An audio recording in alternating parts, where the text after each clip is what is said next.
make sure I got my right filters on here. All right, there we go. Now we are live on YouTube. All right, cool.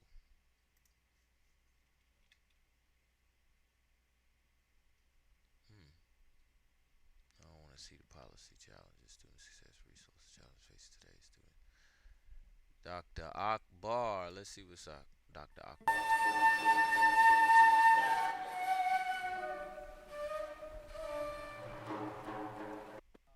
Michael, every day you're rubbing shoulders with students, and you say that they give you hope. What are the challenges that they have that our generation didn't have, and what do they know that our generation didn't know? or doesn't know. Yeah, yeah. Michael, one is the very fact of being young. We were all young once. The world stretched way into the future. We were optimistic. We believed we could do anything. We could change the world. So one is that factor. When you're young, you have that certain optimism and hope, and that is very American. America is a country which is very, very impressive because it believes in progress, in the future, in optimism. If you lose that, which you do eventually as you grow older, you've lost something which is essential for, as far as American identity is concerned, being American. Secondly, at least my students, they're there to learn. I'm teaching Islam. It's a very popular subject, so I always have a full class, in fact, oversubscribed every year. And most of my students are not Muslim. There may be 5%, 10%, that's it. Mostly are Jewish, mostly are Christian, and they really want to understand, they really want to know. And my approach is very broad-based. So I try to explain Islam in relationship to its history, foundation, theology, but also how it relates to Judaism, to Christianity, so that they have a full understanding of Islam in the context of the world we are living in. And finally, I find a lot of the students, the good ones, who are studying and reading, they are very sharp, very sharp. I'll give you an example of one of my honor students, Frankie Martin, who you met. I was traveling for the first time with my team. We were going towards India. So we were in the Middle East, we were going to Pakistan, then we'd go to India. So I began to tell my team, I said, look guys, there was a famous English author, his name was E.M. Foster.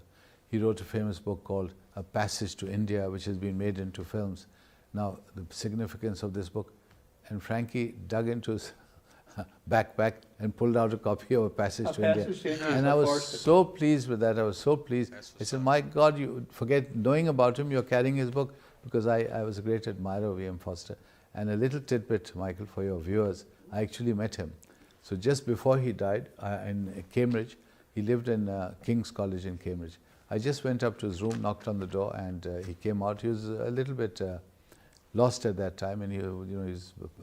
So I said, I've come here to really compliment you on a book you wrote 40 years ago, but also the character you wrote of Dr. Aziz, one of the most brilliant portrayals of an Indian Muslim.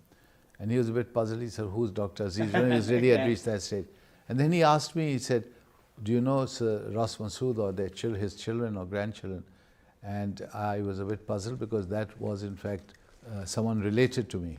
So yes, Sir Ross Masood was his great-grandson and my mother, the mother of his mother and my mother, first cousins. So we have two connections to Sir Sayyid Ahmad Khan. So I was very pleased with that, and of course it's one of my favorite books. So that illustrates that even these youngsters, with all the pressures of the world on them and social media and tweets and films and the videos that are exposed, that they are exposed to, they're still reading and they're still thinking and appreciating literature. And that's why you have hope for the future. Yes. And they're not cynical. They haven't become cynical. They haven't started going pessimistic. I think politics in America now is so divided, and that these parties are just opposing each other almost irrationally. And that has made them very cynical, very critical of each other, and is brittle and self-destructive. Politics, if it becomes so self-destructive, as Socrates was the first man to write, Socrates was a great critic of democracy. So both things, they say, invented by the Greeks, philosophy and democracy. Socrates, a great philosopher, was a great critic of democracy, precisely for this reason. All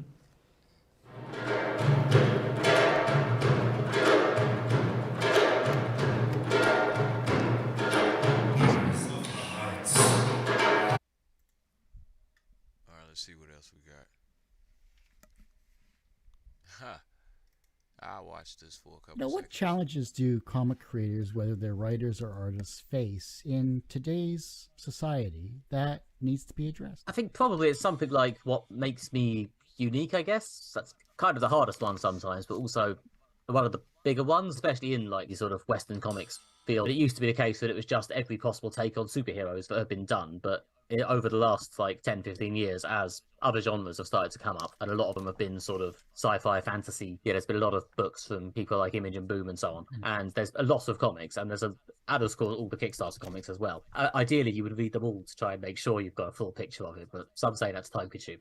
A lot of these genres are now getting a lot of play due to the increased volume of these various books and Kickstarters and stuff, and I think it's still worth trying to keep some idea of I don't know, what makes me unique. I mean, even if it's the voice rather than the idea, because I am also aware of the concept that, you know, there are no original ideas. Most things have been done at some point in some way. I am 100% sure that if I spent 20 minutes on Google, I would find another comic, film, TV show, fan fiction story online about a stone cop. To an extent, yes, the unique angle is my voice, my angle, my perspective on it. There's still got to be something there. I guess it's kind of similar to what I said about accepting the first draft. Much as you'd like the idea of just locking yourself away from the world, an independent writer who just produces their genius and gives it to everybody, there has to be, I think, some sense of, okay, what's the new thing? What's the interesting thing? What's the unique thing? I think that's possibly one of the bigger challenges. 1,000 monkeys doing out your stories while you just reap the benefit. I think we can only deal with what we can deal with, and hopefully we come up with something amazing. Yeah, I can't get 1,000 monkeys. I can't afford to pay them all individually. Yeah. Okay, this is good too. Let's see what Mike Cooley got. It is hard to separate the word leadership from the word challenge or opportunity. It's hard to do that because the nature of life, you're moving from challenges to opportunities, and often they come together. It's very rare that you have a time where, you know, everything is on cruise control, it's absolutely perfect, and you're just, you know, smoothly gliding. That might happen, but it's very rare because we live in a changing environment. Nothing is constant. We are continuously in a state of flux.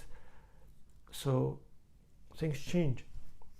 So the way things change, they either offer challenges or opportunities, or, as it's most of the time the case, they come together. So when you exercise leadership, you have to remember that that's the context where you operate. I can't think of a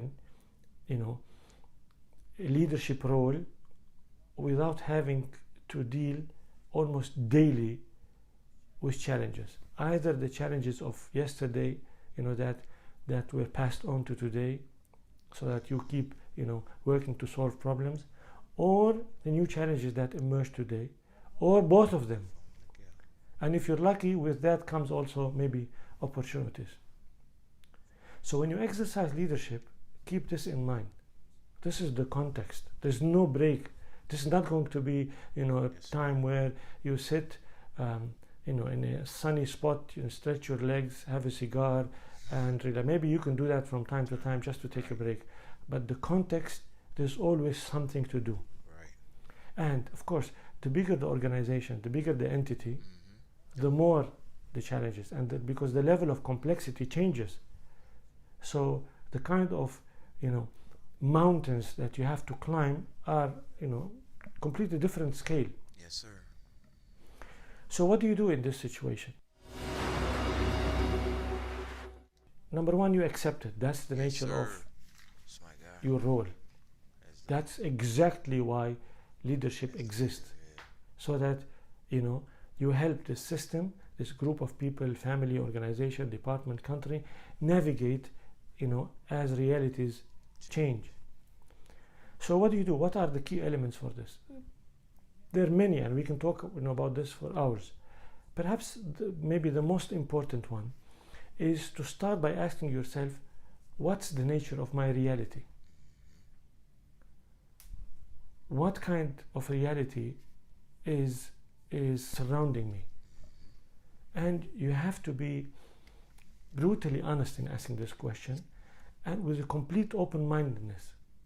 And you have to remove yourself out of the picture, because you have blind spots when you exercise leadership, because you're a human being and you have your own wishful thinking, and you have your own demons and insecurities, and your own preferences, and your own personality, and the way you worldviews, the way you look at things. So you can't allow this to filter you and people around you from dealing with reality as it is. And how do you do that? You continuously make sure that the way you interpret your reality is accurate, by observing, by checking, by asking. Now, once you have determined the nature of reality, within that, of course, there is the nature of the challenge. So you have to determine the nature of the challenges. And once you've determined the nature of the challenges, you compare these challenges with what? With your purpose, with what you're there to do. Because you have to ask yourself, to what extent these changes in reality, or whatever you're dealing with, whatever you're calling challenges, are really challenges to your journey, to your original journey, to the reason of your existence, to your most existential purpose of your being. When you make that kind of analysis, then you can sort out your priorities.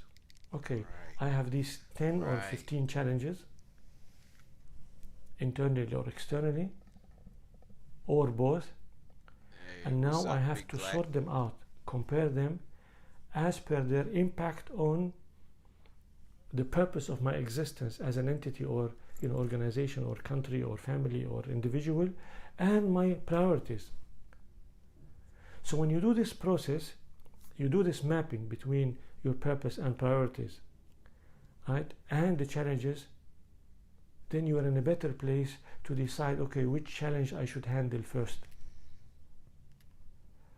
With that kind of clarity, and while keeping your mind open, because things are always moving and changing, then you can use the resources that you have to start solving one problem after the other. And that's the journey of leadership. That's my guy. My bad. So, right now, if you missed it, what we're talking about is being a student of greatness. Now, what I said was in the opening, if it's something out there that you want to go do, it's not a bad thing to find someone who's already done it. Most things have already been done. So, in order for you to get there, your best step or your best shot is to find somebody who has already done it and just becoming a student of them. And not necessarily it has to be somebody you can reach out and touch, or somebody you can reach and talk to. But in this day and age, it just be somebody who has done what you've done, and you want to kind of figure out how they got it done. And you just study the ways that they were able to go about getting what you and them wanted to get done. There's no shame in doing that, and studying someone's technique in order to adapt your own method of getting to what it is that you want. All right, let's check this out. We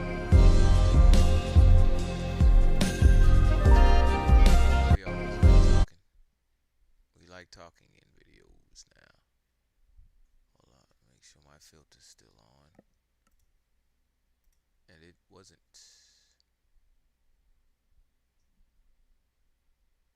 Alright, let's see what's up. We're going to go 15 minutes into this. 30 other people and want their opinion as well. So the prevalence of technology, everybody feeling like they have a voice that needs to be heard, right? I mean, it's kind of funny. We're on a podcast right now. Our voices are being heard. Very meta. Yeah. But also, everybody nowadays carrying phones in our pockets. And I'm really into. I look a lot of the neuroscience on how phones and screen time affect kids, affect adults, affect us all, right? And going back to COVID, I feel like, yeah, that stuff was there before, but then it became way more acceptable because that's how we had to do things. And now, you know, try to go somewhere without having your phone on you. Like I know me personally, there's been times where like my phone's setting aside, I'll go up to go into the other room for literally like to get a drink of water. And I'll be like, oh, I forgot my phone. I'll grab my phone. Gotta have it. I'm not doing anything with it. I need to have it, you know? And the ease of access of everything on our phones. I am so thankful smartphones weren't a thing when I was in high school. Yeah. I would have gotten in a lot of trouble, and I was a good kid too. Like I was terrified of my parents. Yeah. Like I was a good kid. But Adam, do you see that being and I know every family is going to be different with their rules and everything with cell phones, so I'm not sure where you're at with that. Or Yeah. So even like, I'm not saying like my parents are incredibly strict, but with parents who will tell me when I've been spending too much time on my phone, it's even then it's still difficult to not, like you said, walk around the house with my phone. I could be doing the dishes and my phone's in my pocket, which like you've said that and I just realized that I do that, Right. and how strange that is. Yeah. So, yeah, it's almost subconscious at this point. yeah, Where it's just like something that you're used to having all the time. yes, Yeah. yep, yeah, Huge. I think it contributes to anxiety. big time. Yeah. And I think it would be irresponsible to talk about issues with Gen Z and not bring up anxiety and depression. Like it's just, Yeah, I think being so connected all the time gives you guys a lot of pressure to like keep up with everything and stay connected with everybody. Like, right. yeah. Yeah. Yeah, and that was going to be that's a good segue into my next question. Is we do see a rise of anxiety and depression in the youth today, and I always wonder, and kind of because you have a psychology background as well, I always wonder, is it that it's worse with this generation, or is it that we're just more mindful of it and aware of it? So has it always been there and we just like, oh, toughen up, kid, you'll be fine, and then that kid had to figure out how to handle it themselves, or is it, in your opinion, is it legitimately something that you personally, doing what you do, you see on the rise? That's a great question. And it's like something I wish I had read more literature on. So I might, you can always do that. But the literature on that is tough because it's like anytime you look at statistics or evidence in that manner, like you only have what's recorded, right? And there's a lot of nuances with anxiety that aren't recorded. Just like anytime you toughen up, kid, like we don't know how many times that was said or when, what context, I think it's probably a combination of both. I think there's not more to be stressed about. We're more aware of things that stress us out now, where, when you weren't connected 24/7 to everything, it was so much easier to focus on what's directly in front of you. Yeah, and you know what's going on in your bubble. And Yes. that was it. Yeah, right. And I've experienced that in times I've done like, I try to get my screen time down to less than 30 minutes a day. It's like I leave my phone away. It's like, yeah, I got like stuff done around the house. Like it was awesome. I could focus. Yeah. So I think you're seeing everybody, right? Especially on social media. You're seeing all these people that it's like, oh, they're in this honors class. They're going to this college. They already have this planned out. It's like, I don't even know what I want to do. Like, I got to hurry up and figure it out. It's like, you don't. You're a junior in high school. You're a senior in high school. Take it slow. Be prayerful. Seek counsel of your parents and teachers that you trust, right? And take your time in making these decisions. You don't have to rush through it. And I don't know if anyone outright says you have to rush through it, but the comparison game of this person's doing this, this person's doing that is always going to motivate you, for better or worse, to do what they're doing. Right. Right. Yeah. And that's a very good point too about, what you were just saying about knowing having access to know everything that's going on, even if it doesn't affect you. Right. Right. I mean, wars going on the other side of the world. Yes, we want to be praying for those people. We our hearts break for both sides because people are dying. You know, like these are people that God created and they're losing their lives. But we can also get like way caught up in it and have that kind of dictate our daily lives as well. And that's a dangerous thing to just be thinking about all the time. Right.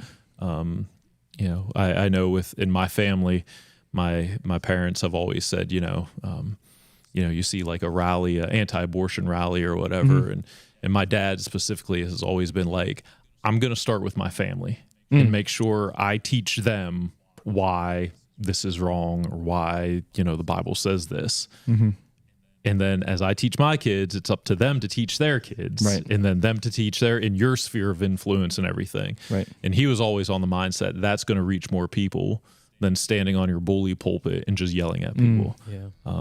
So Adam, kind of the and you don't have to get into like deep detail if you don't want to or anything like that, but you are on a couch with a psychologist though. So I'm a psychologist. Yeah. Oh, man. I need about 8 more years of schooling. Yeah, to be a right. psychologist. But I mean, what the things that we've talked about as the two older guys here in the room, like, are those legit things that you've dealt with personally? Are there other things that you see kids today dealing with that we haven't touched on? And so the things you've already talked about 100%, the pressure to like compare yourself to other people. And no matter what stage of high school or life you're even in, you're always looking at what other people are doing. Hey, what's up, Zenita 67?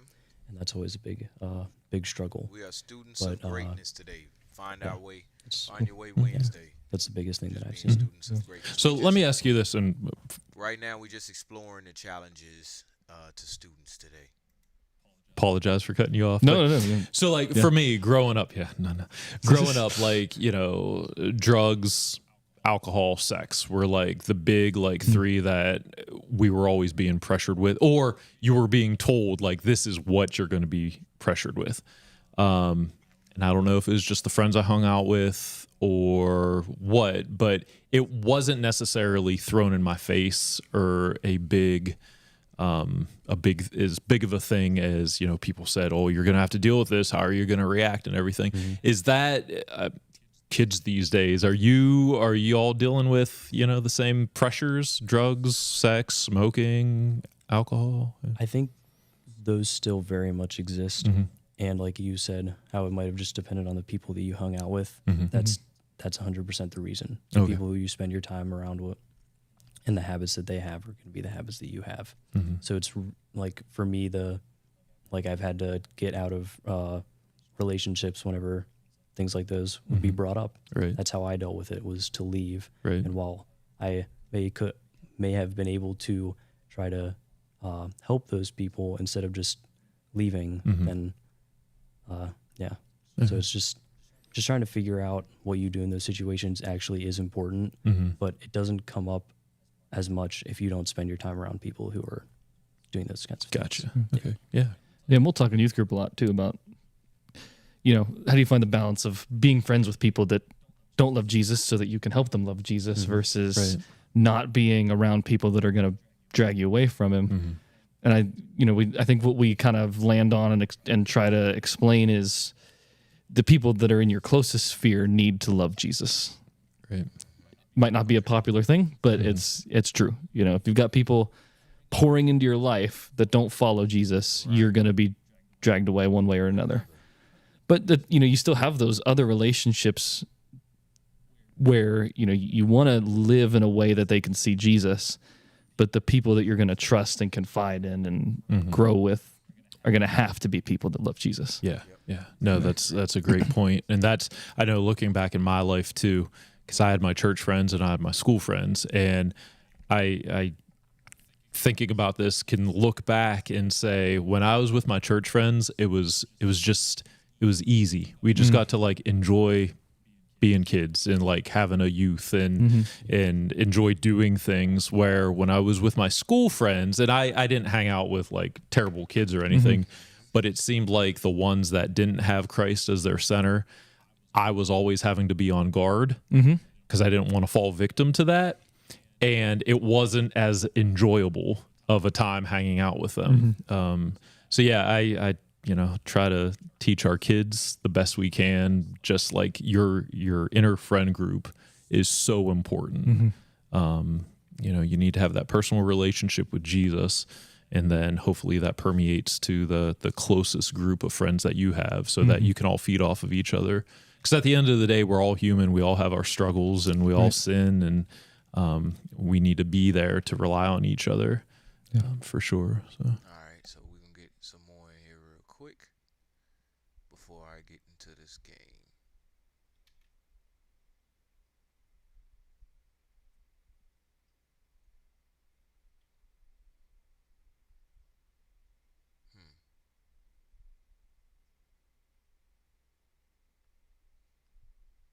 Okay. I have 5 little rules that you can follow as you find your spark and bring your spark to life. The first is to go after the things that you want. Let me tell you a story. So a friend of mine and I, we went for a run in Central Park. The Roadrunners organization, on the weekends, they host races. And it's very common at the end of the race, they'll have a sponsor who will give away something, apples or bagels or something. And on this particular day, when we got to the end of the run, there were some free bagels. And they had picnic tables set up, and on one side was a group of volunteers. On the table were boxes of bagels, and on the other side... We heard this. Let's see. What if I told you that you could block all ads or get paid to see them? My name is Brandon Moore. I'm an engineer here at Pi, and I've been here since the beginning. Have you ever hit a goal only to feel like it wasn't enough? It's 2010, a sunny afternoon. The cool kid of the neighborhood is riding a cycle. You are desperate to be that cool. You cry and spoil that entire afternoon, and dad buys you a cycle in the evening. The next morning, you see him get his new motorbike. My personal question to you is, why not you? Now what? Fast forward to 2024. Nothing's changed. You're still that miserable crybaby. The only thing that changed was that cycle turned into a job, a car, a house, or even a hot girlfriend. It's the exact same old monotonous life. So pause this fucking video right now. Think about where you were 5 years ago. Where did you want to be? Are you there? Chances are you must have crossed that finish line long back. So what next? IIT, dream job, or a fancier car?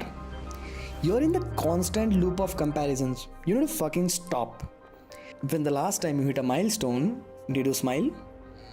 If not, then what the fuck are you doing? Take a breather and pat yourself on the back for crossing the finish line. Remember, the only competition in your life is you from yesterday.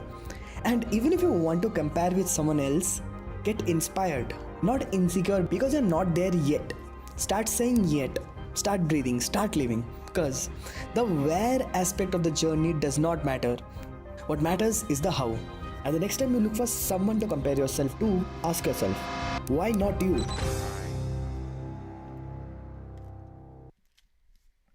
Yes, sir. All right, let me see. You'll lose it if you talk about it.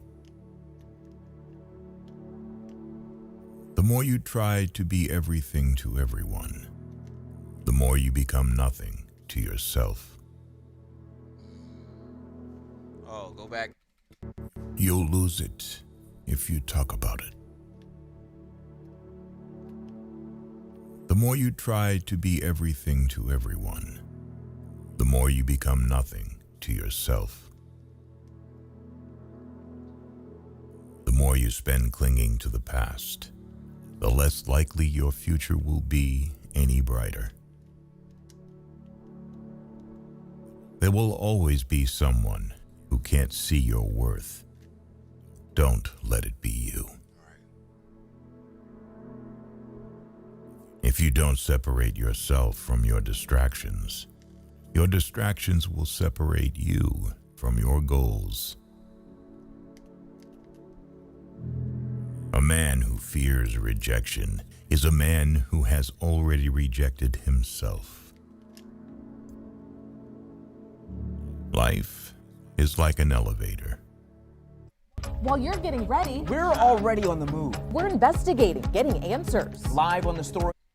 On your way up, sometimes you have to stop and let some people off. The moment you stop seeking validation from others is the moment you find true confidence. If you set your goals ridiculously high and it's a failure, you will fail above everyone else's success. You can only change when your mind is stronger than your emotions. A toxic environment is more likely to change you than you change it. People will disappoint you, so never put all your trust in anyone. Even if you are on the right track, you'll get run over if you just sit there. Don't lose yourself by tolerating too much from the people you want to keep. You are not rejected. You are redirected to something better. When you stop trying to please everyone, you begin to understand who truly values you for who you are, not for what you can do for them. If you find someone smarter than you, work with them. Do not compete. There's our lesson right there. There's our lesson right there. Now, I find it, I search within myself most times when I feel that the feeling of like anger, aggression, hate, envy, jealousy. I tend to stop and try to check myself and see why I'm feeling like that. Is it justified? Is it, I see how I feel about my feeling. And when I look at that right there and I say, all right, somebody's smarter than me, it's no longer a competition. It's exactly what we say. I'm trying to be a student of greatness right here. If it's proven that you are smarter than me or you're more capable than me, let me be a student of you to figure out how to get there. Now that sounds easy, but it's actually pretty fun when you think about just friendly sharpening. Like, I'm not talking about sharpening when we getting out here and you my enemy and we fighting to the death because there's no sharpening. I had this dude when I was in high school. Me and him, we would play one-on-one every time because everybody was playing basketball. Everybody was over there playing game, you know what I'm saying, and running the game. We couldn't get on. Let's play one-on-one. And we would play one-on-one all the time, over and over and over and over and over and over. And whatever he was lacking in, I know he got better. And whatever I was lacking in, I got better. It was good like that. So yeah. Avoid people who use their pain as an excuse to hurt you. You grow as much as the amount of All right.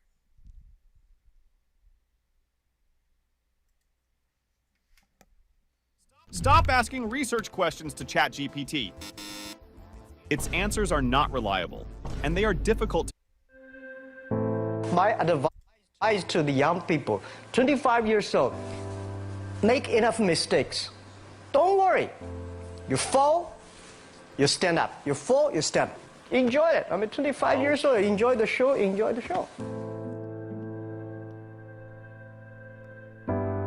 From 30 to 40 years old, you have to think very clearly when you're working for yourself if you really want to be an entrepreneur. So 40 to 50, think about how can focus on things that you are good at. But when you are 50 to 60 years old, work for the young people. Because young people can do better than you. So rely on them, invest on them, making sure they're good. So 25 years old, don't worry. Any mistake is an income, is a wonderful revenue for you. In the future, it's not about the competition of knowledge. It's the competition of creativity. It's a competition of imagination. It's a competition of learning. It's a competition of independent thinking. If you think like a machine, the problem will come. In the past 20 years, we'll make people like a machine. In the next 20 years, machine will look like a people. So in the future, it's not knowledge-driven, it's the wisdom-driven. It's the experience-driven. In the past, it's the knowledge-driven, and it's the manufacturing-driven, and in the future, it's the creativity-driven. I think next to 30 years, the world is going to change a lot. The new technology is going to change every aspect of the world. So this is what we think the world should be focusing on, not only the IQ, EQ, but also focus on LQ, the Q of love. Because only when you care the others, only you care the others that succeed and more successful than you are, you have the chance. 10 years ago, internet was so good. When nobody believed internet was so good. Now internet is so tough because all the smart people go to internet. So you should go to the off-ground. I failed for funny things that I failed a key primary school test for 2 times, and I failed 3 times for the middle schools. No, I tried. There's examination that young people, if you want to go to university, you have to take the examinations. So I failed 3 times. When I graduated from universities, and before for 3 years I tried to fill in the universities. So I applied jobs for 30 times, got rejected. I went for a police, they said, no, you're not good. I went to even the KFC. When KFC came to China, come to my city, 24 people went for the job. 23 people were accepted. I was the only one guy. And we went for police. 5 people, 4 of them accepted. I was the only guy that I received it. So to me, being turned down, rejected. Oh, by the way, I told you that I applied for Harvard for 10 times, rejected. I learned so much about the Hollywood movies, especially the Forrest Gump. You love Forrest Gump. I love Forrest Gump. Well, why do you like him? Simple. Never give up. And people thinking he's dumb, but he knows what he's doing. Yes, sir. The Forrest Gump. You love Forrest Gump. I love Forrest Gump. Well, why do you like him? Simple. Never give up. And people thinking he's dumb, but he knows what he's doing. And I was very depressed the day, year 2002 or 3 in the States. I was very depressed when I could not find out a way for the internet. And then I watched the movie in my friend's home, Forrest Gump. When I see him, I think, this is the guy we should learn from. Believe what you're doing, love it, whether people like it, don't like it, be simple. And like the word, life is like a box of chocolate. You never know what you can get, right? I never know I would be here talking to you. I never know. But today I made it. I told my people in my apartment 15 years ago, guys, we have to work hard, not for ourselves. If we can be successful, 80% of the young people in China can be successful. We don't have a rich father, powerful uncle. We don't have $1 from bank, 1 cent from government. Just work as a team. I worry about it today. Young people, a lot of young people lose hope, lose vision, and start to complain. Because we also have the same period. Because when it's not a good feeling being rejected by so many people. We also depressed, but at least later we find that the world has a lot of opportunity. How you see the world, how you catch the opportunity. So, in the Hollywood gives me a lot of inspiration. At the beginning, I never thought, I thought when I was young, I said, everything's possible. Now I know not everything's possible. When you have something, you have to think about, you have to consider about the others. You have to consider about the customer, society, your employees, your shareholders, society. There are so many things that I think if you continue to work hard, there's possibility. It's not amazing. If you don't do it, nothing's possible. If you try to do it, at least you have the hope. Calm down. There's always a way out. And keep yourself balanced. And meanwhile, don't try to keep, because business is a competition is a fun. Business is not like a battlefield. You die or I win. Business, even if you die, I may not win. Right? So it's about fun. Yeah, tell them the story and tell them that if Jack, I don't think in this world there are a lot of people be rejected more than 30 times. When you're 85 years old on your deathbed, you're not going to wish you had fewer crazy stories. So let me introduce you to the school game. You know, the only thing we never give up, the only thing we're like a Forrest Gump, we keep on fight. We keep on changing ourselves. We don't complain. Whether you were successful or not successful, I find that people, when they finish the job, if they make the mistake, if they fail, if they always complain the others, this guy will never come back. If the guy only check himself, yeah, something wrong with me here, something wrong with me there, this guy has a hope. So many people I talked to at that time for Alipay, they say, this is the stupidest idea you have ever got. But I say, I don't care the stupid or clever, as long as people use it. Now we have 800 million people using this Alipay.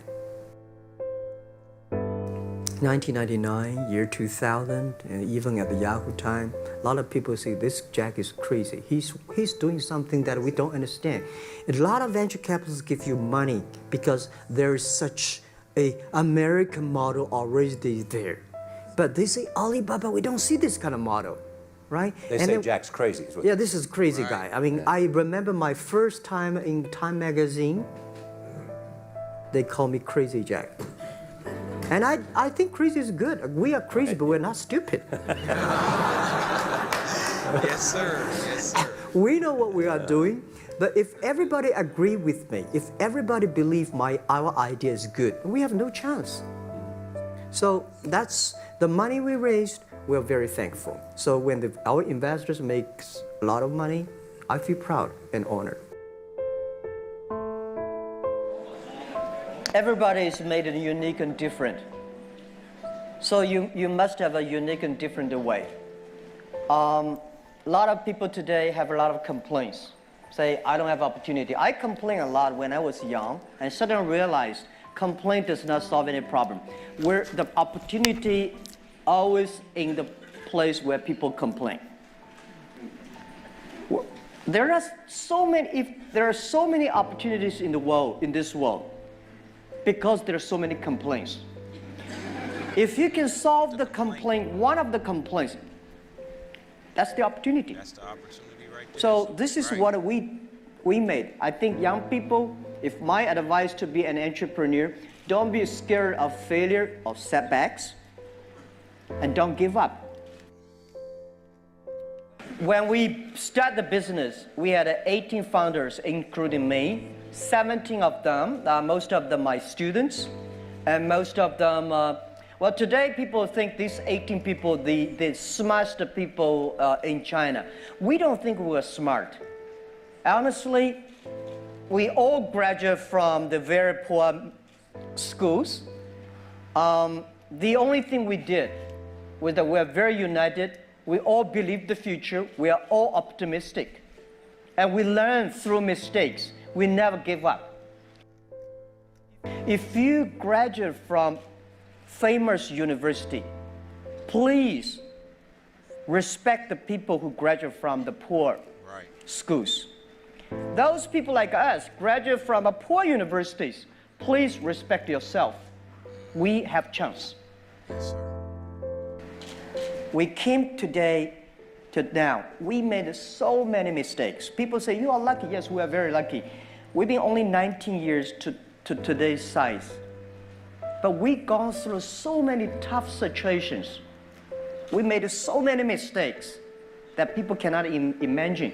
Probably 90 years. You have gone through so many tough experiences. And that will make you different. Right. Once in your life, try something, work hard at something, try to change. Nothing can happen. Nothing bad can happen.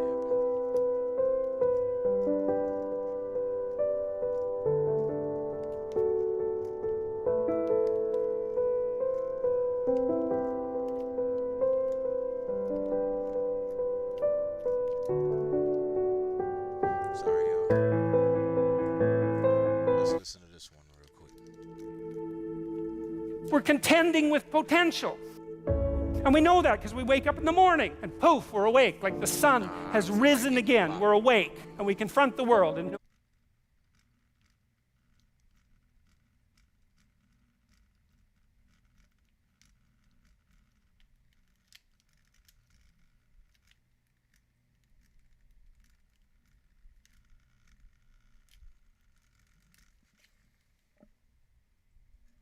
Hold on, y'all.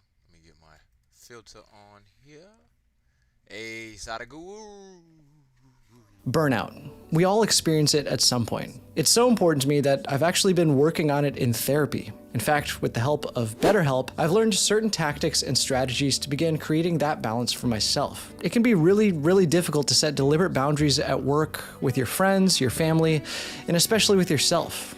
It's a skill that only gets harder and harder to learn as you get older, and is something that I really... What does success look like? What does it take? Human being has come with such open sense of possibilities. Those who are committed to being successful with whatever they are doing, one important aspect of their life is that is what get you across so many lines in our life, so many barriers in our life.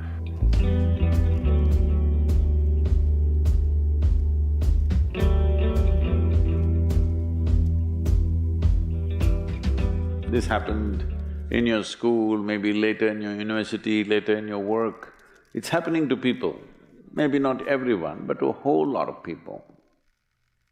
Their commitment to success is weak. They want to succeed, they will take 3 steps, then something little interesting happens here, they will go away here, they'll go away there, they'll go away there. Hey, I want to live, huh? Their commitment to success is weak. Either situations around them in some way, situations can impede you from doing what you're doing very easily. Many times it happens to everyone. But when this happens, people weaken their commitment for their success. Maybe physically, they'll feel little weak, they will weaken their commitment to success. Maybe their emotions slosh around a little bit, they will weaken their commitment to success. This is very important right now.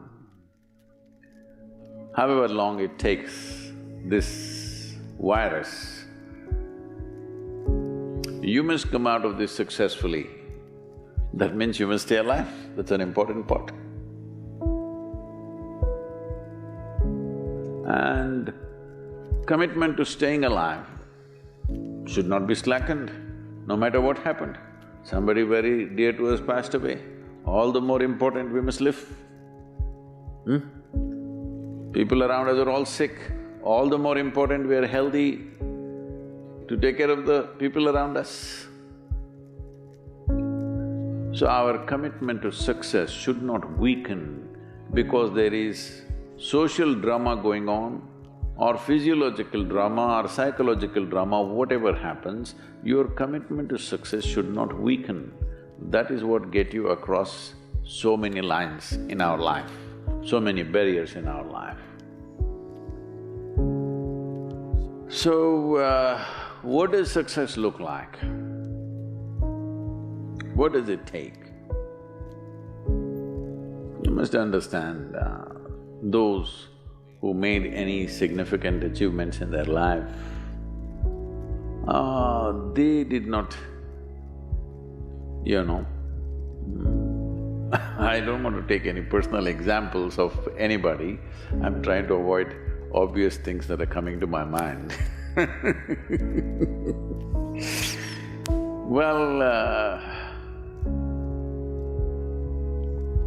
I know family and friends who always have their breakfast on time. And after breakfast, of course, they must have coffee. After coffee, of course, they must light up a cigarette and sit there nicely because they're trying to become peaceful.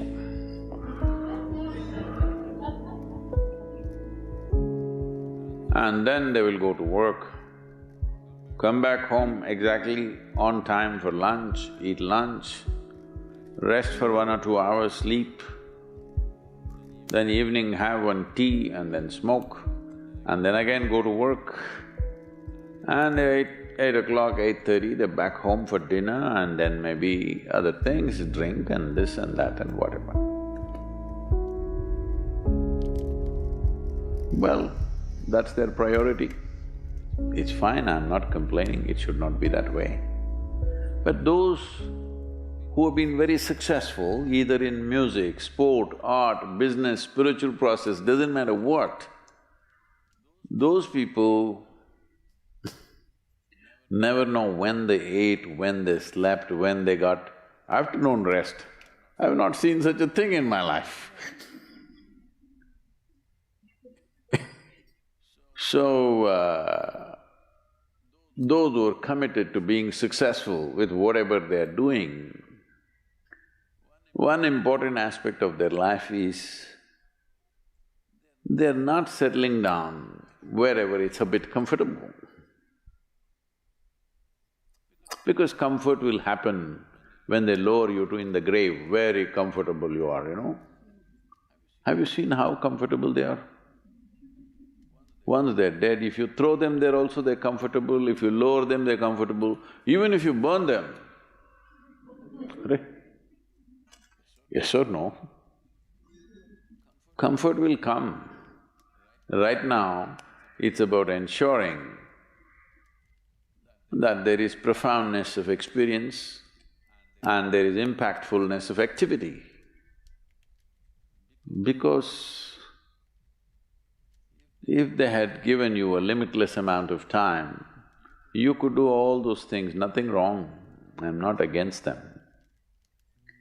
But they gave you such little time with such tremendous potential of being human, that's the problem.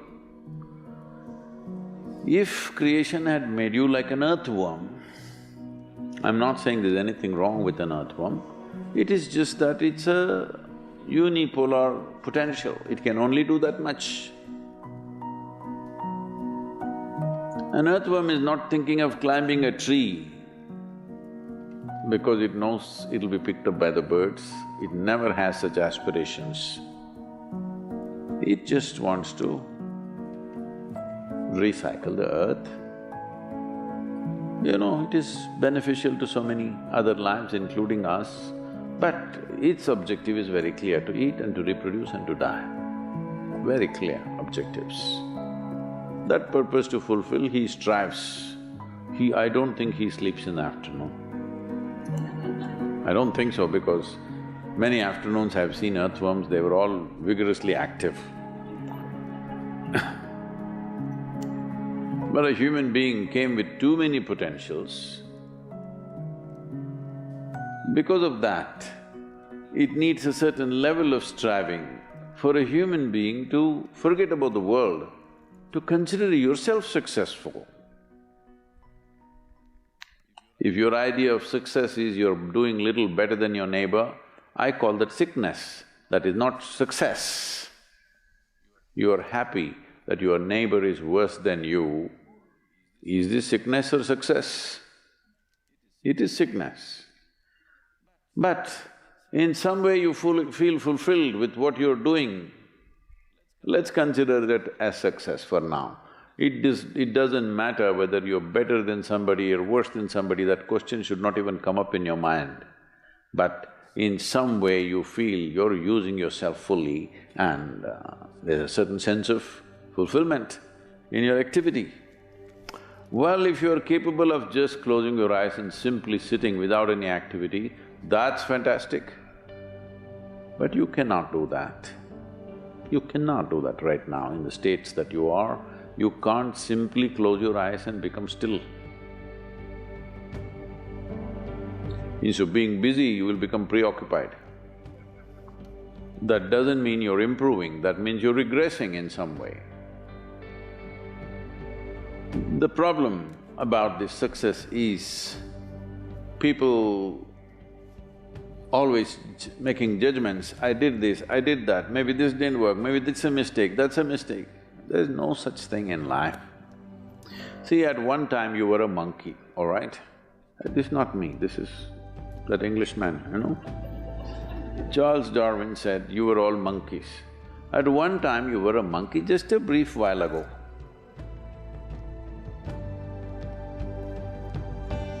Was it a mistake that you committed, that you were a monkey? Or was it just a certain stage of evolution? Was it a mistake or was it just a certain stage of evolution? Similarly, since you were born, because as a human being, you are born largely unformed, unlike other creatures. Other creatures, if they are just… their food is taken care of, they know what to do with their life. Because human being has come with such open sense of possibilities, you come unformed, you don't come fixed. You have to fix yourself. Different people throw different types of balls at you. From all over, your parents, your teachers, the school, the neighbors and the society and the world throws all kinds of things at you. To gather all this muck and make something worthwhile out of yourself is your business. That's your success. It doesn't matter whether somebody thinks you're worthwhile or not, you feel you're a worthwhile life. Good enough for now. World may not recognize, it doesn't matter, but you know you're worthwhile.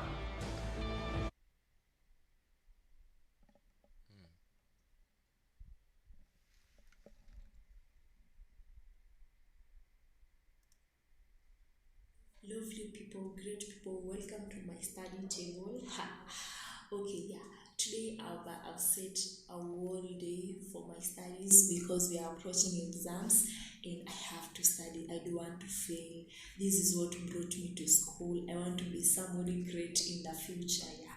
So as you can see, I'm doing my research page by page. Yeah, I want to top in that exams. So I'm studying because I want to bring value to myself, my school, my community, my nation, and as well as other nations. Yeah, I want to be a great person. Okay, that is why I have to stay committed to everything I do. If it's studies, I have… Hold on, let me see something. Lovely people, great people, welcome back. Lovely people, great people.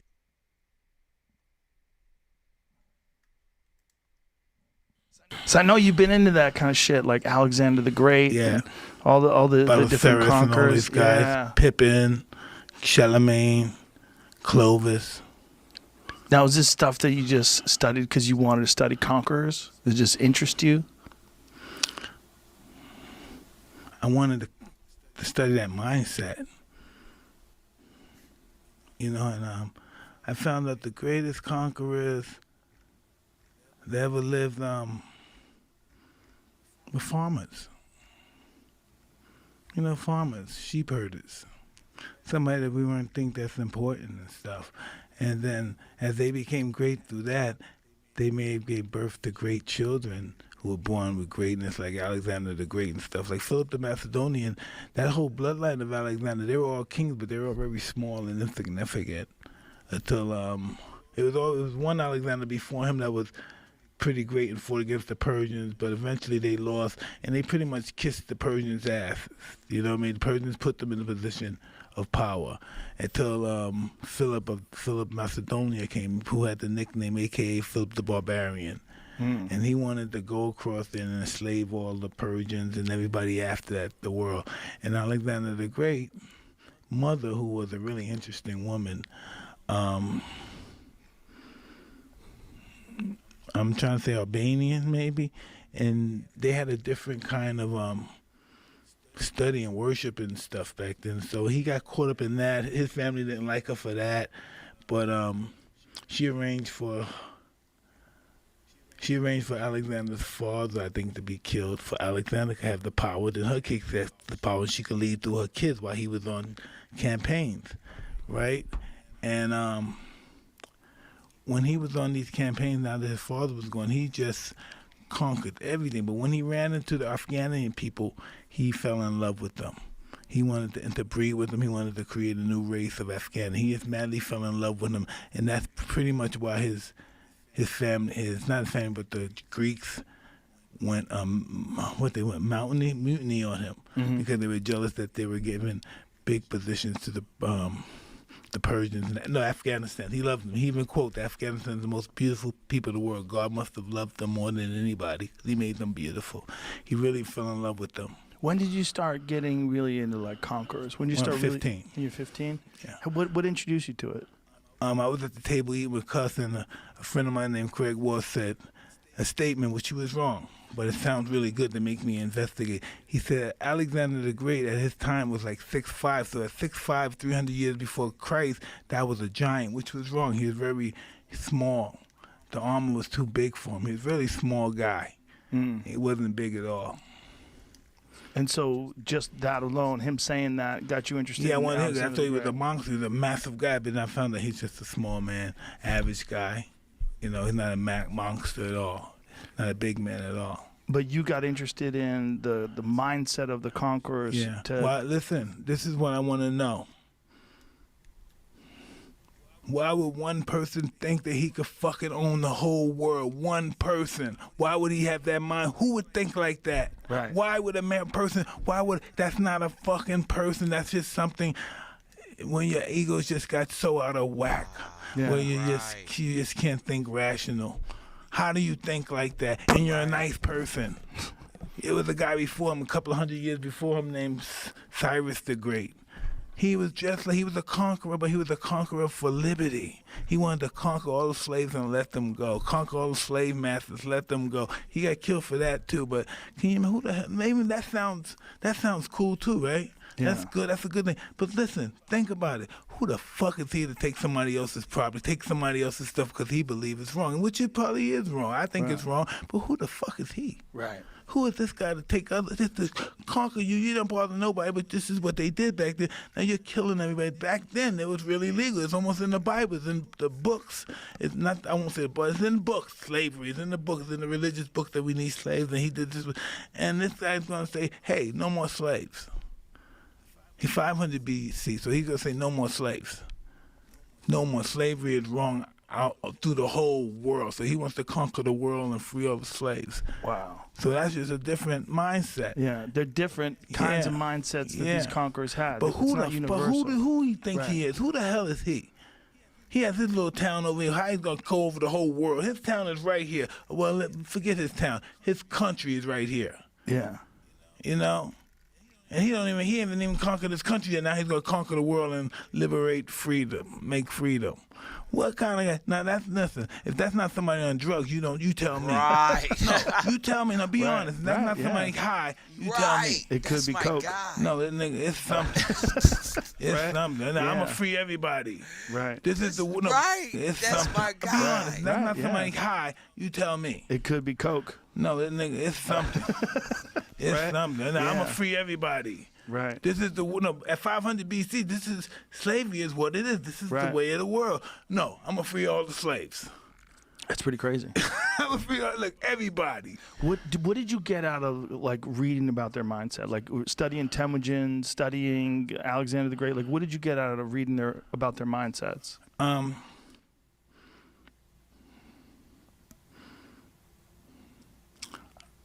I found out that the greatest ones, the best, the most prolific ones, were all mama's boys.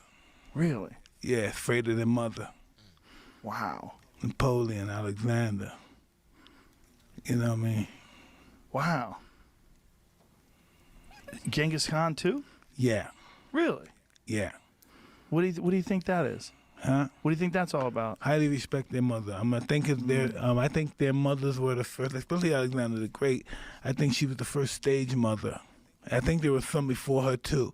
You know, because Cleopatra was one. That's just what they were. At the end of the time, they were wanting to lead through their sons or their daughters or something like that. Oh, okay. Like that parent that takes their kids to athletic events and screams and cheers and pumps them up and No. No. It's the parent whose child word is law, and I want to be able to have that word. Okay. Do you get that? Yeah. My son is the king. Right. Of this country, or a couple of countries, but I want my thought to be in his mouth, come out of his mouth. Do you think the parents convinced the child that they were that special that they should run the world?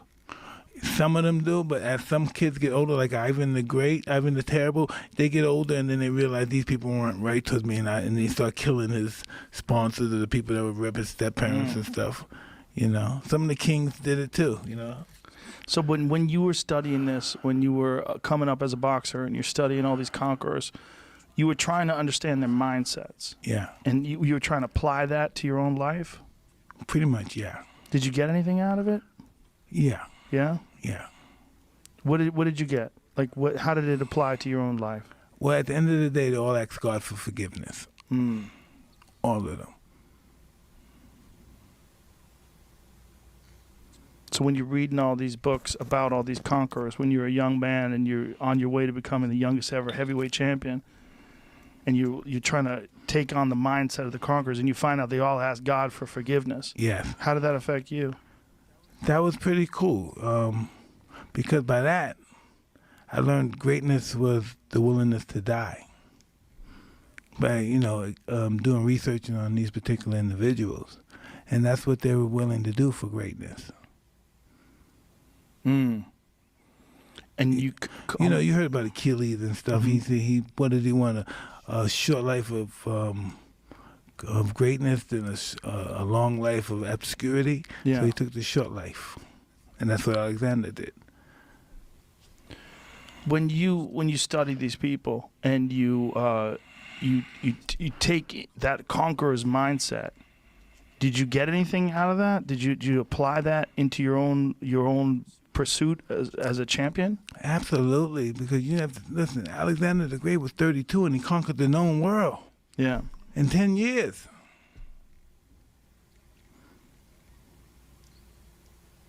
And so thinking about that as a young man. Absolutely. I want my preeminence to rival the times that in the sands of time. It's not reign with it. I think everybody should want that are competitive in the art of what do you say? Immortality. Yeah. And I'll search for it. That's what he wanted. He wanted immortality. That's what he wanted. He wanted to be known since till the end of time. Did you ever think that maybe you were born in the wrong time? That maybe if you were born in the times of Alexander the Great, you would also be a conqueror? No.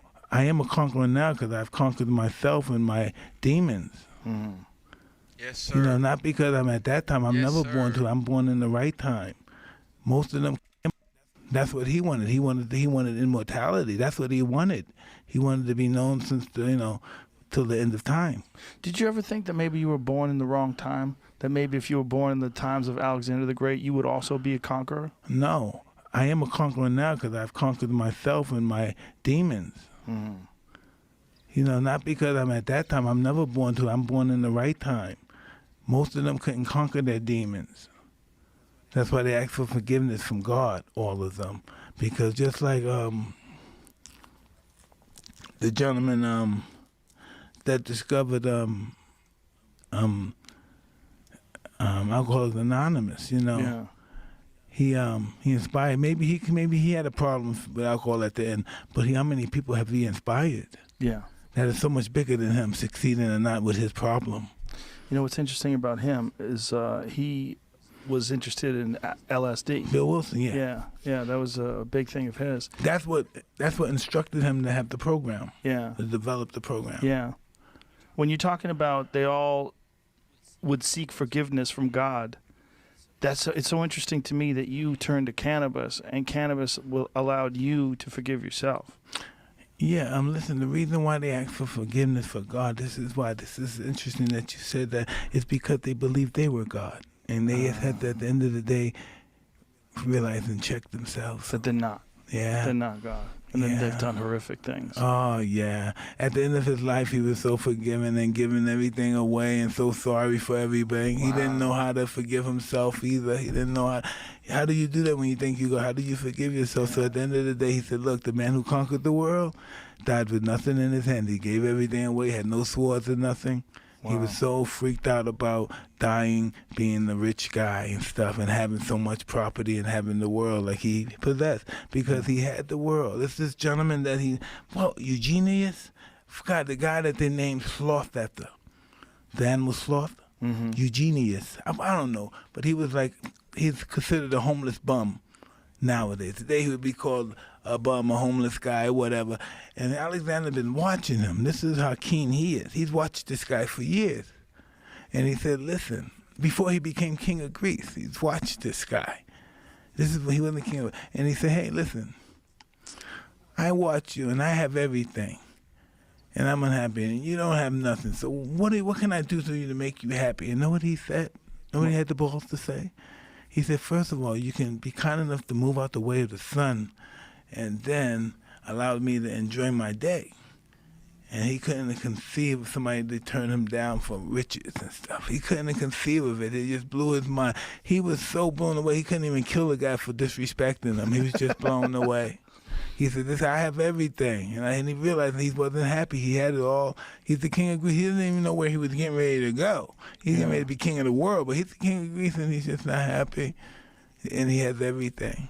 So he thinks by conquering the world is going to make him happy. And he did. And what happened?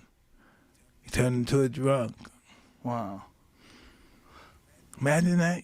It's crazy. He ran. That's why he experienced a new drug. See, listen, when you went on a campaign, know what I thought? I thought when you went on a campaign, the movies lie.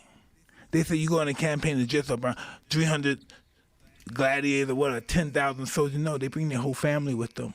It's like a party. Their wives, their kids, everything. They got the surveyors are with them. House builders are with them. The people who deal with agriculture for that time, everything's with them. Wine, they could test everything when they conquer. Conquering, you know what conquering is? We think that's glorious. Conquering is glorious. Know why? Because know why it is? Conquer is robbing, raping, illegally taking somebody else's goods and enslaving them. That's conquering. That's not good people.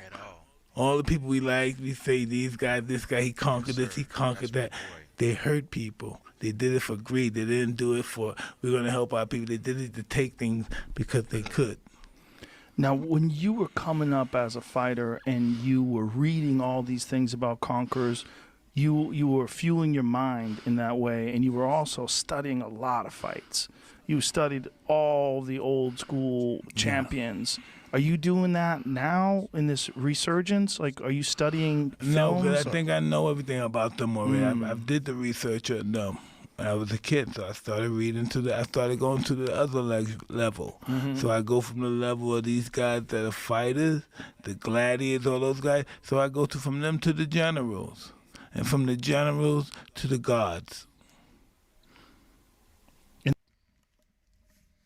right, that was good, actually.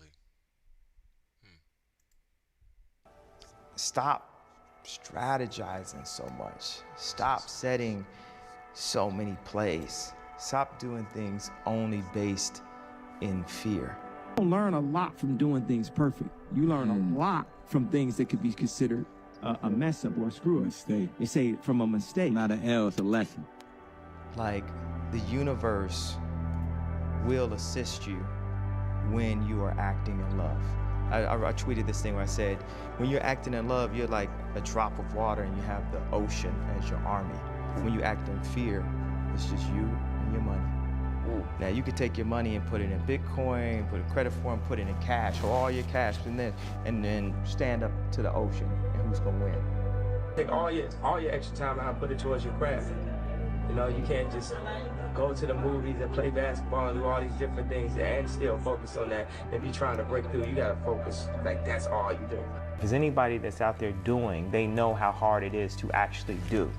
And I'm like a motivation of the doers. It's like you can actually physically do something yourself too, more than just pray. And we're so in this mentality that's all that needs to happen, but we ain't praying our way out of prison. We ain't praying our way out of the abortion clinics. We ain't praying our way to get our land back that was always ours after gentrification, after the Harlem Renaissance and Black Wall Street was burned to the ground. Them prayers ain't working. We have to apply actual physical building partnerships, and it don't start unless we could really be real with each other and say, this is what I did, this is what I did. But if everything I did failed, just the fact that I'm willing to fail is an inspiration. People are so scared to lose that they don't even try. And anyone that wants to sit around and talk, they're taking too much time talking about it instead of getting up off their and following their dreams, because I'm here to follow my dreams. Like, everybody gonna die eventually, but I'm gonna live my entire life with zero fear. Fear of a contract, fear of perception, fear of getting my black card denied. Fear. I'm not gonna jump in front of a train. Right. Be conscious. Right. You know. Ain't nobody finna tell me shit, call me shit, tell nobody around me shit, play with me, play with nobody around me. None of that. It's straight from Pink Polo. I got a chip on my shoulder. I'm a lawyer from Carlito's Way. You know, I'm fried at this point. Every label, every contract, like any type of phone calls, we #1. I always felt like I could do anything. That's the main thing people are controlled by. Thoughts, their perception of themselves. They're slowed down by their perception of themselves. If you're taught you can't do anything, you won't do anything. I was taught I could do everything. And I'm Kanye West at age 36. So just watch the next 10 years. It ain't that I feel like a slave. We are mentally enslaved. We enslaved to brands. We enslaved to like a Benz symbol. We enslaved to chains. A woman is enslaved to the concept of diamonds are a girl's best friend. Like girls in London don't even wear engagement ring. That's all been programmed into us. When we born artists. We born free, and then we held down by society's perception of us. We just don't want to be embarrassed. And I took the opportunity to look as stupid as possible. I'm saying, when I was in Chicago and watched The Throne, I was gonna change my outfit to some normal leather pants and stuff. And they tailored it, one was too tight. Then the next one ripped on me. And I felt like God was like, nah, man, you can't be scared in Chicago because there's a bunch of gangsters and that's where you grew up. I want you to wear that kilt in Chicago. I want you to release that fear. I want you to show as an artist that you could create to the highest level. Go listen to all my music. It's the codes of self-esteem. It's the codes of who you are. If you're a Kanye West fan, you're not a fan of me, you're a fan of yourself. You will believe in yourself. I'm just the espresso. I'm just a shot in the morning to get you going. Yes, to sir. make you believe that you could overcome that situation. I appreciate that, Wes. Go listen to all my music. It's the codes of self-esteem. It's the codes of who you are. If you're a Kanye West fan, you're not a fan of me, you're a fan of yourself. You will believe in yourself. I'm just the espresso. I'm just a shot in the morning to get you going. To make you believe that you could overcome that situation that you're dealing with all the time. I express to people also. People think a lot of my motivation is very like megalomaniac and self-oriented. To the contrary, completely. I just want to help. From day one, I just wanted to help. Like my father was a Black Panther. My father was a journalist. Like 7 years ago, he lived in a homeless shelter. Not because he was homeless, because he wanted to help the ex-drug addicts. He wanted to get that close. He started a foundation called Good Water and moved to the Dominican Republic to help with the prostitution, to help with the extortion, to help right there. He stays in the Dominican Republic right now. My mom was the first Black female chair of the English department. There is no award show, there's no amount of billboards, there's nothing that can define me or make me past what my parents made me. And that's exactly who I am. I believe we're in the movie. I believe we're in the game. We're in like Grand Theft Auto. It's just too many things that align, and we can terraform. What we can do is be like, if your Grand Theft Auto character just started redesigning the world himself, like painting his own world. We have this opportunity to make life as fun as these second lives. But I wanted to take this step to say, we got this new thing called classism. It's racism's cousin. This is what we do to hold people back. This is what we do. And we got this other thing that's also been working for a long time where you don't have to be racist anymore. It's called self-hate. It works on itself. It's like real estate of racism. Right. Where just like that, when someone comes up and says something like, I am a god, everybody says, who does he think he is? Right. I just told you who I thought I was, a god. I just told you, that's who I think I am. Would it have been better if I had a song that said, I am a or if I had a song that said, I'm a gangster, or if I had a song that said, I am a pimp. All those colors and patinas fit better on a person like me, right? But to say you are a god, especially when you got shipped over to the country that you're in and your last name is a slave owner's. How could you say that? How could you have that mentality? I'm working on more kids, but with them 4 kids right there, it's like the first 2 got to see and know they daddy. They got to know a black person that wasn't only an employee. That dynamic is so, the effect that it has on the meta stage of stage of a child's life between 5 and 12, to only see your color as an employee and never see your color, because you're taught the color in the school. They wouldn't even be knowing it was about a color unless that was taught to you. So I will say color because it's taught. This is red, is this, everybody. The effect that it has to not see a person of your color be able to make a final decision will make you feel that you're never able to make a final decision. Our family is just the key to the world, period. From our immediate family to our friends and family, our co-workers and family, our city and family, our state and family, our country and family, our world. That if we, just like everywhere you go, people say hola, hello, ni hao ma. Right. It's our culture to say hi. See, our culture, the culture of humanity, needs to be family, a culture of family, but the design of our cities, the design of our schools, there's a lot of things designed for us to that are designed to not promote family. They're designed to create separation. Right. And in that separation, there's capital opportunity. Mm-hmm. There's someone's lonely, has to go to the bar. Someone misses their friends, has to go to the club. People say, I feel closer to God when I'm at the top of a mountain. I feel closer to God when I'm on my knees talking to my children. The lower we get, the closer we get to God. We are earthbound creatures. We gravity bound. The fastest jet goes Mach 3. The fastest sled goes Mach 6. But if you look at how politics, just general unhappiness, misery, control, the speed that contractors go, the farmers that wouldn't finish the farm, the way we are with each other, it's why people feel like, look, everyone's gonna go into like this Ready Player One second life. And I believe that our first life can be just as imaginative, and it will be. So that's and I have a bunch of friends that work in the gaming industry, and I have friends that work in the content industry, and I'm saying I'm anchoring on real life to make real life as awesome as games, to make real life as awesome as movies. We end World War III. Instagram is World War III. It's digital. We exist in the mental and the meta. We have a famous one. Instagram got your bit. You know what I'm saying? We already existing.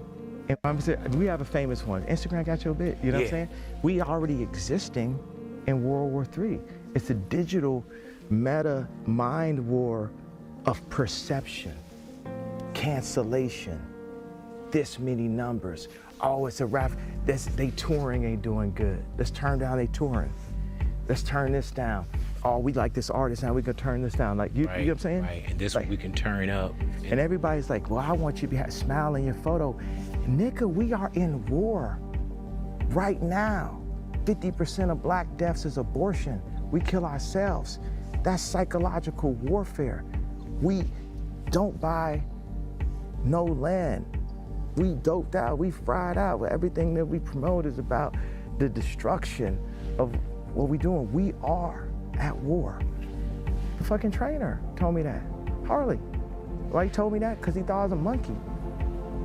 He thought, because he an MK Ultra educated person and I'm a college dropout that dedicated my life to art and music, but there's some kind of gut, sight beyond sight. There's leaders, chiefs, kings. Why do you think so many rappers be called kings? They call kings, and I'm a college, he thought, because he an MK Ultra educated person and I'm a college dropout that dedicated my life to art and music, but there's some kind of gut, sight beyond sight. There's leaders, chiefs, kings. Why do you think so many rappers be called kings? They call kings because they are truly that, but our kingdom has been sold by contracts. You know, if you look at an interview from me from 10 years ago, everybody says, I love that interview. People didn't love it back then, though, because I was speaking to the future. I'm 10 years ahead mentally, and I'm trapped in today's time. And every now and then I crack you a smile for 2013, but I'm cracking you a frown for 2023. And I'm focused on what it's gonna be. Just mark my words, as I'm Kanye West, you've seen my execution. Did I not become the biggest rock star on the planet? Did I not influence all musicians? Did I not go and get the exact girl that I wanted? Did I not start my family? Did I not ruffle the feathers of 2 presidents? Did I not get a chance to work with my idol? Did I not make Louis Vuittons? Did people not line up at the Yeezy store? Did I not make the college dropout, late registration, graduation, 808s, Blueprint 1, Blueprint 3, Watch the Throne, Cruel Summer, and Yeezus? But here's a new genre. It's called making your own money genre. This music is called, like, take that middleman out, because they ain't giving us money, they giving us acknowledgement. I don't want your acknowledgement. And I went so far past any level of acknowledgement. You know, I was banished, I was exiled, I was canceled multiple times. So what, I done had like my kids that show up to Sunday service right in front of everybody, and you know what I mean? Like, I'm crying to see my daughter, and all of the usual suspects, the handlers, Dave Chappelle, Meek Mills, Diddy, all these people aren't in position. Now, for us as celebrities, they gotta call and put a leash on them. Like, I don't want your acknowledgement. And I went so far past any level, because they ain't giving us money, they giving us acknowledgement. I don't want your acknowledgement. And I went so far past any level of acknowledgement. You know, I was banished, I was exiled, I was canceled multiple times. So what, I done had like my kids that show up to Sunday service right in front of everybody, and you know what I mean? Like, I'm crying to see my daughter, and all of the usual suspects, the handlers, Dave Chappelle, Meek Mills, Diddy, all these people aren't in position. Now, for us as celebrities, they gotta call and put a leash on them. What we gonna do with Ye? Oh, he delusional, that's the best. Dave, give him a call. Diddy, give him a call. Tell him we ain't like the t-shirt. Tell him, like, right now the agenda is, this is the voting agenda for the celebrities, for the black. Make them do exactly what LeBron would do. Make them do exactly what Drake would do. And y'all know my stance on this. I wanna say something about the number one. What's so good is the Diddy, give him a call. Tell him we ain't like the t-shirt. Tell him, like, right now the agenda is, this is the voting agenda for the celebrities, for the black. Make them do exactly what LeBron would do. Make them do exactly what Drake would do. And y'all know my stance on this. I want to say something about the number one. What's so good is the fuck you of it. And for everybody that's working at a normal ass job, like a fast food restaurant, or somebody girlfriend that left them for some nigga with more money, or whatever the fuck it is, all nigga want to do is just like pull up in that, so they can pull up right in front of this bitch and be like, fuck you. Now I just pulled up on everybody from last year cancellation, like, you, come on, fuck you. To hit this #1 is such a fuck you, and people need to understand how valuable it is to be able to tell people you. I believe you on that. All right. I don't want to see no more. Trust your gut. Trust your instincts, because that instinct is who God made you to be. Not, what lines up with your like frat brothers, or what lines up with what your dad wanted, or what lines up with your classmates, or, it's just God has something inside of you. And when you walk down the street, you're thinking about it, and then you just see it in the window. And you go down another street and you see the same thing, or you're thinking about a number and that number pops up, or you see it on a license plate. And that's just, something is trying to say, be the maximum yay, be the maximum you. And God won't give you anything that you can't handle. So for me, everything is a yes. I think they say be like water. I know Bruce Lee said that. Or matter of fact, just be. Because we are beings with engineering opportunities. My first fashion show in Paris, Christine Santanera, that went on to be Virgil's main stylist at Louis, she's working with us at Gap, right? So when the Balenciaga, I told her, remember the night before the first fashion show in Paris back in like 2011? And the stuff, it was barely coming together. And she started crying and said, they all gonna laugh at you. And I gave her a hug and said, but we still gonna do it. That laughing, that's a holographic wall of shame that you just gotta go through. But to just get into that mentality of maximum confidence, me and Justin be on that maximum confidence. Me and Future be on that maximum confidence. This video game is 2 buttons you can hit, love or fear.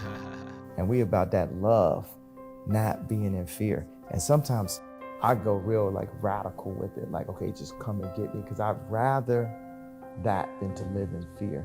Because if you living in fear, you're the walking dead anyway. You're a zombie. It's for me to have this platform and express exactly what I feel, because it's kids out there, right, that it's kids that are gonna save the world through engineering and through facts. Yes, sir. And I've gotta download as much of the information and as much of the don't be afraid to state your facts is the biggest thing, because the world is being ran by fear. And that is, no, actually God runs the world, but there's just like little cloud, this patina of our ego that deals with the money and the car and the girl we're dating and all this in the clothes we wear and spending too much on clothes and a lot of stuff that I've been involved with promoting. So now what I'm promoting is you have the idea, you say it out loud, like if you had Tourette's. Say your truth out loud. If you hate you hate me, say that out loud. Say whatever you feel out loud. Like you say it non-violently, non-violent. I have to say that like as a shout out to Alex Jones and Trump, where they try to say that when they say their truths out loud, that it's inciting violence. So let's be like really clear. I'm saying that they have criminalized free thought. People use they, like they gets the blame for everything, right? What schools are doing is exactly what the CIA does with Pixar films and Disney films. They make Bambi's mom die in the beginning, right? And off that pain comes a purchase of ice cream. Off that pain comes, I need some more toys. Off that pain comes, I need a bigger house.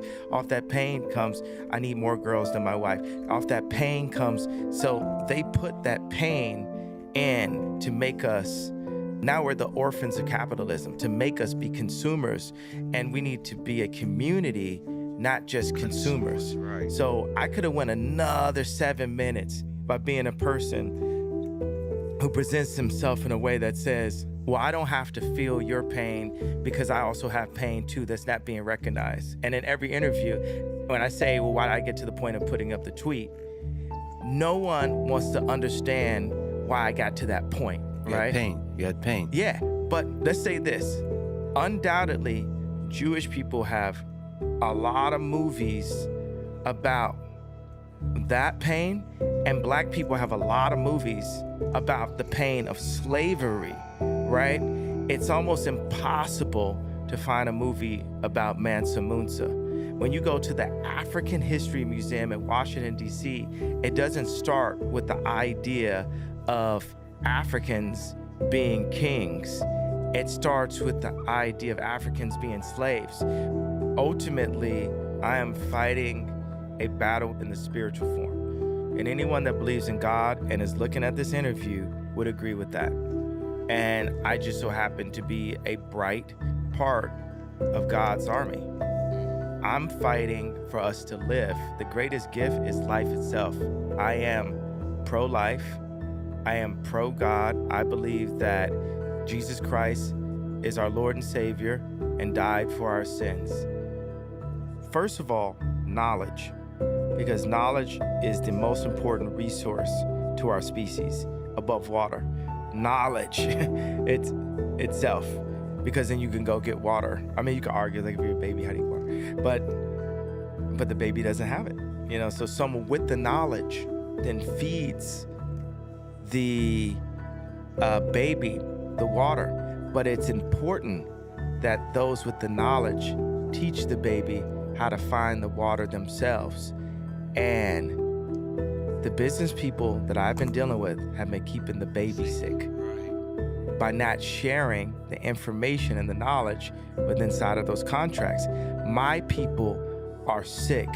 If I load up Apple Music right now and I play the top songs in the rap chart, I would tell you my people are sick. If I go to the restaurants and opportunity zones and we look at the calorie rating, and he always been saying this same stuff. Always been saying this same stuff. He didn't just start. The cholesterol, I will tell you that my people are sick. If we look at the obesity rate, if you go to just a restaurant somewhere in Middle America, Denny's or something, I went to Denny's the other day, you will see that my people are sick. And my people meaning all people, right? But black people are very influential to all people. So, right, if the media picks overweight black women and says this is body goals, then the media are influencing my people to stay sick. After 20 years that I had to call it out in one tweet, that now, even if I say, hey, okay, I was frustrated for these reasons, now it's not good enough. You've literally tried to make me re-apologize 10 times in this meeting, re-say this, re-say that, but it doesn't change the fact that my people are sick, and I'm the only person in my position that will say that my people are sick. Today, not 30 years ago, not 60 years, my people are sick today. 50% of my people's of deaths are abortion today. My people don't have the opportunities today. What I can say is the world is sick, and I have slight images of utopia, slight images of happiness, slight images as a visionary and a creator. And I know for a fact the way that business deals have been done for me are keeping the world sick. What do you hope your legacy is? To be forgotten. Do you think you'll be forgotten? Because the memory, there's ego in memory, in the memories. Yes, sir. Who designed the sidewalk? Who designed the water fountain? Who designed the stop sign? Who designed the stoplight? These things are so ubiquitous that the person that designed them is forgotten. Right. If it's a good idea, hey, y'all, it's we a outta God here today. idea. Y'all find y'all and way, and y'all keep on excelling. Be a student of greatness. All right. And I'm gonna holler at y'all tomorrow, Mental Health Thursday. We gonna finish. I'm gonna let this play though as we going out. Sometimes people are afraid of people who know who they are, and they try to discredit them. Yeah, exactly. No VCs can own it. I think we need to have these health, and I don't know, a good idea, it's a God idea. And I don't know VCs can own it. I think we need to have these healthy conversations. That's what it is, healthy conversations, healthy dialogues. That's the biggest thing. Like when I first wore the red hat, the conversation is less healthy than it is today. The conversation about George Floyd, you know, it's like, did I send the tweet the right way? Is Candace Owens' documentary perfect? Is what Michael Moore, as that documentary is perfect, Century Self, is it fully accurate? You know, 2 to 3 hours of a transmit of information through a particular, usually one person's view. And anything you want to research, if you're interested in it, you gotta look at 10 versions of it, 20 versions of it. Vision that I have to a Steve Jobs level, to the point of putting that above my regular human existence, meaning having to go and take all the arrows, that I become a soldier of the vision. I just wish that, or we'll get to a place, we're not even gonna wish for it, we're gonna get to a place where people just appreciate people while they're here. You know what I'm saying? It's Madonna and Floyd Mayweather, like in the same room. These are legends. So when I saw that, I just told everybody, like, yo, let's go to the back and let's just shoot some pictures. Let's capture these moments. Like, these pictures are gonna be iconic. And years from now, you can go back and say, we had this moment at Delilah's. And we just live in our life, and we're given that energy. We live in that to the maximum. Like, people want you to like go inside. We outside now. So I feel like it's some poking the bear trying to antagonize me or create this like crazy narrative. Because to say someone is crazy, they're trying to take the power away and do anything to get people to not pay attention to me. That's what's so good about the Noriega Drink Champs. It's because they paid attention to me. I changed both of these people's lives, and they're about that. Oh, don't pay attention. He's a rapper. He's this. Like, yeah, I'm a rapper, but obviously I'm a genius too. And yeah, this is America. And when you get strong, just mavericks, black or white, you know, Elon be going through it, Bezos be going through it. But definitely if you add the black component, you add the male component, because any form of separation, there's no such thing as like a 50-50 male-female custody. The American mindset is like it's a 99% female custody. Only time there's male custody is if male got 100% custody. My expectation is to say, look, we ain't gonna be playing these little games, these little throw a stone and hide your hand moves. Little, you know what you did, but then if I scream or react or something, it's like, look at him, he's so crazy. I wasn't crazy when I put the creative director Skims. I wasn't crazy when we made $2 billion. If I got 10 and you got 2, what mind help that out? You know what I'm saying? There has to be a respect for that. For me as a creative that's working on food, clothing, shelter, communication, education. We got a basketball team, transportation, all these ideas that I'm building with, you know, mavericks of the world on and major companies with. And I go home and it's my solace comes from seeing my kids and getting a solid schedule. That's why I even got the house. You know, they flipped it in the, you know, the media like